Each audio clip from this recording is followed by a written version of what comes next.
Updates from your girl in Seoul. Officially been about a couple months since I got back from Italy, and Seoul has entered its monsoon summer, which means gray skies and hot, rainy days, which don't fly too high in my book. So safe to say I've been focusing all my energy into staying as dry as possible, which meant lots of indoor activities, one of which being this very dreamlike meditation soundscape session.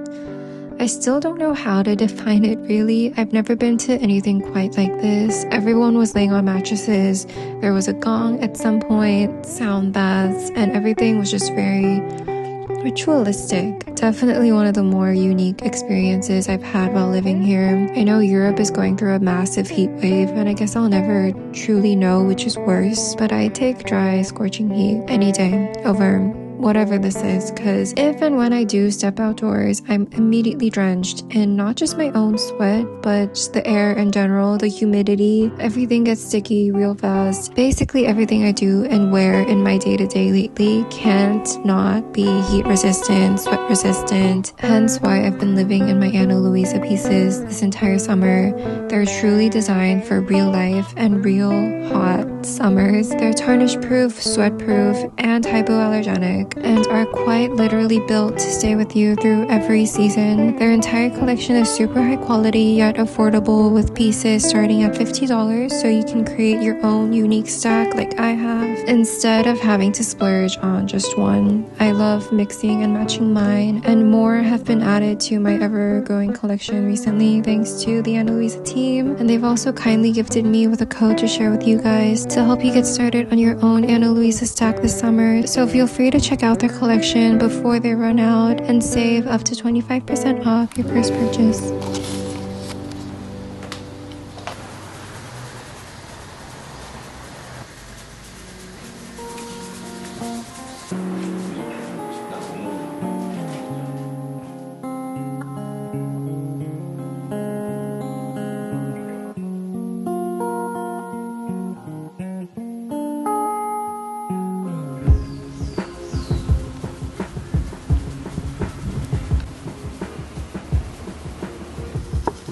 Little chocolate eggs.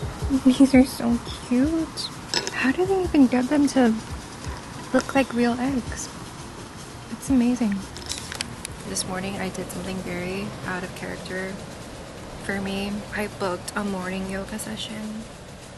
Those of you who've been here know that I strive to be a morning person. I crave it, but I'm not. I just felt like I needed a change of routine. I was a bit stuck and I wanted something fun to do, and so I went and sought out this yoga studio. Although I was stiff as a board and I was once again humbled by a yoga mat, at first it started out as like the most humiliating and traumatic experience I could have, because I could not do any of the things that the yoga instructor was telling me to do. I felt very zen and relaxed after, and then I came to this cafe that was just right out of the studio. So now if I do end up taking regular classes, I have somewhere I can come to for coffee straight after, which is a plus. And I'm surrounded by hydrangeas. This is feeling very the summer I turned pretty. I feel like Belly and Conrad should be yelling at each other behind me.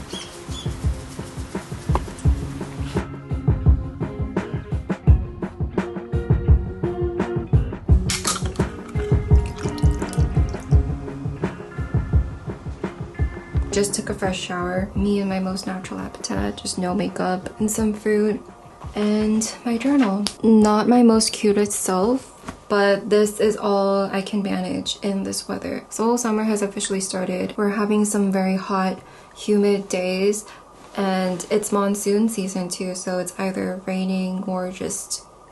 Honestly, I don't think you even need the rain to feel wet, for lack of a better word, but the air is just so packed with humidity. It's kind of hard to breathe.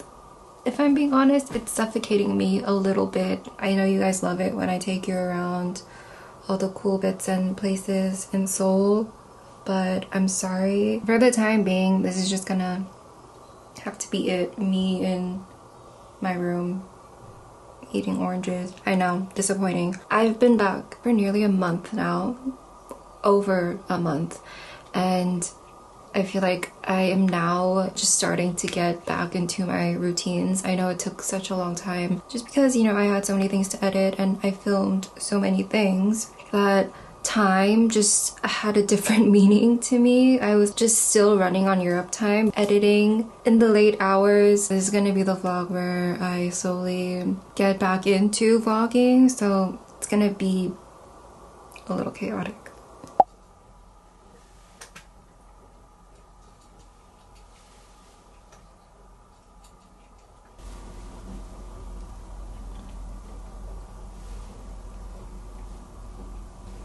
Putting in a bit more effort today because it's less hot out, which means my face isn't gonna melt off, which means I can wear makeup again.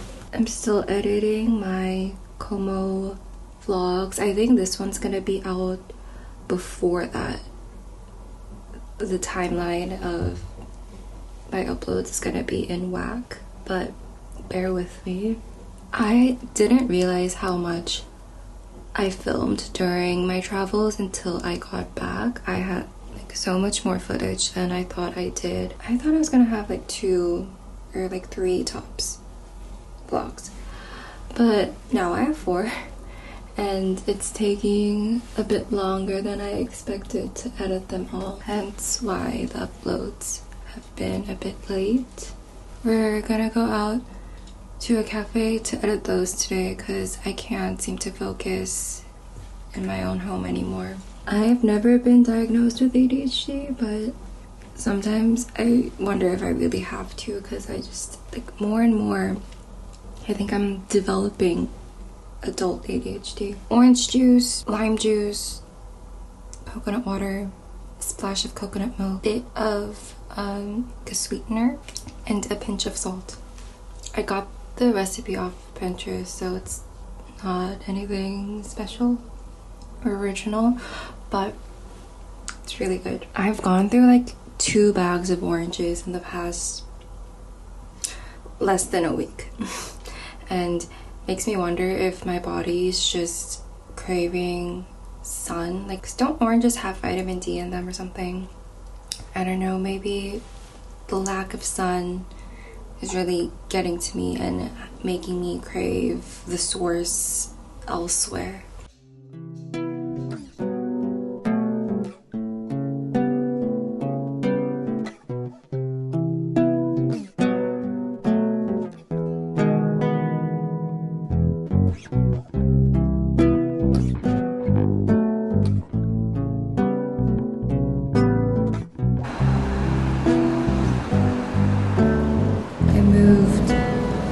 It might not be the wisest choice I made considering it's so hot and humid, but I just wanted to be outside.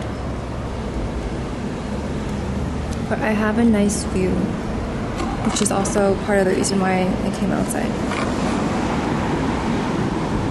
Nice little forest view.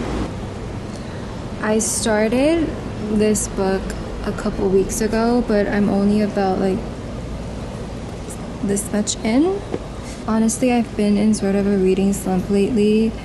I don't know why. July, August are my peak reading months. I do my best reading during right about now, but for some reason this year I'm in a bit of a slump. I just think I've been choosing the wrong books to read. I think it's more of like right book, wrong time. I guess it's what I get for not picking out my summer books beforehand. I usually pick out a selection of books I want to read 1 or 2 months before, but since I was traveling in May and when I got back I was editing, I really didn't plan it out, and so I've just been picking up books randomly that I think might be good for summer, but all of them have turned out to not be that great. I mean, this in theory I thought it'd be something I really would like because it's such a moody, like gray summer. I thought this kind of matched the vibes. I don't know if any of you know this or have read it before, but the plot itself, it seems like it would be very almost magical in a sense. I first heard of it through this one post by this photographer that I've been following, and he basically did a shoot inspired by this very fever-like dream plot of the book. And this shoot was so beautiful. It was like, it had swans and it was like in a lake. Based on just those photos, I thought that this would be something that I'd like, but I just can't seem to focus. And the main character, his journey is basically the whole plot of the book, at least for the first part. And the journey just doesn't really excite me. Like, I'm really not interested in what's gonna happen to him and what he's gonna find out. Like, I thought I'd be more invested in it, but somehow I'm not, and so I haven't really been able to like pick it back up. I hate DNFing books, but I might have to, and like, I don't know, maybe come back later. Maybe I'll be in the mood for it at some other point in my life. Anyways, that was like a long rant about why I'm not enjoying a particular book right now. But if you have any recommendations for a very hot, humid, gray, not very summer-like summer, please leave them in the comments. I would love to know. Currently, I might just pick up a memoir, or I might pick up Getting Lost by Annie Ernaux again. I've been having a very unromantic summer. I need to read some romance, but not fictional romance, but like an actual in-person real experience romance, if you know what I mean. Like, no prejudice to fictional romance. I love that stuff when I'm in the mood for it. Oh, it's starting to rain and I need to head back inside.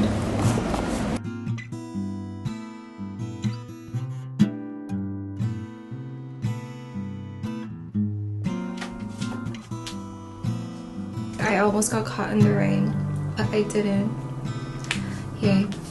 Cannot survive without a fan this summer. Also, something I can't survive without is this Salt and Stone deodorant. Mine is in Santal and Vetiver. I know it's not fair to compare like different fragrance products because they're really not the same, but just to give you an idea of anyone that's wondering, it's Santal 33 adjacent to me. I've never used any of their other products before, but so far I'm really loving it. That and Vanilla Smoke by Fleur, the body mist. I can't seem to wear perfume this summer. I think just in this humidity, any perfume, like, doesn't matter which scent it is, just gives me a migraine just a little bit. I think it's a little too heavy for me, so I stick to body mist, and this is a really nice comforting scent. This is also my nighttime scent. I spray this on before I go to sleep and it relaxes me, but I also like spraying it during the day with this body mist by L'Occitane, how I've been smelling all month. This reminds me I need to clean up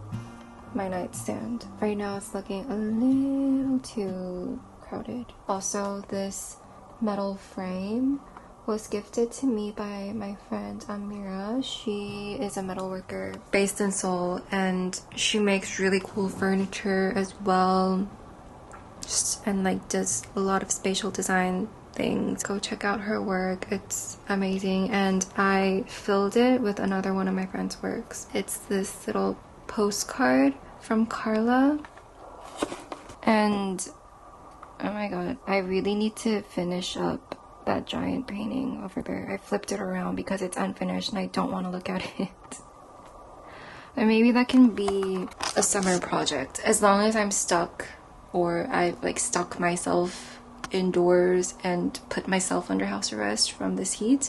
Maybe I can finish a painting at least. I am picking out a new book. It's either between this or Getting Lost. I am feeling a bit back in my Annie Ernaux mood. I went through a bit of a Clarice Lispector mood all throughout like April, May, and June. Maybe I need a change of pace though, because I think if I revert back to the same authors that I'm always reading, it'll put me further into a reading slump, especially during this like very like lazy, hazy summer season weather. I'm going into this pretty much blind.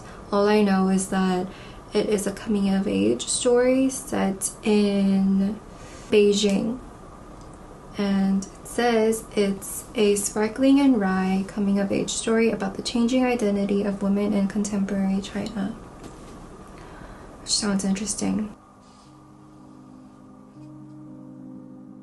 Thank you for watching, thank you for being here, and once again, thank you to Ana Luisa for letting me style your wonderful pieces. Friendly reminder that you're free to use my code and save up to 25% off your own jewelry stock this summer, and hope you're all avoiding the heat wherever you are. I'll talk to you soon. Bye.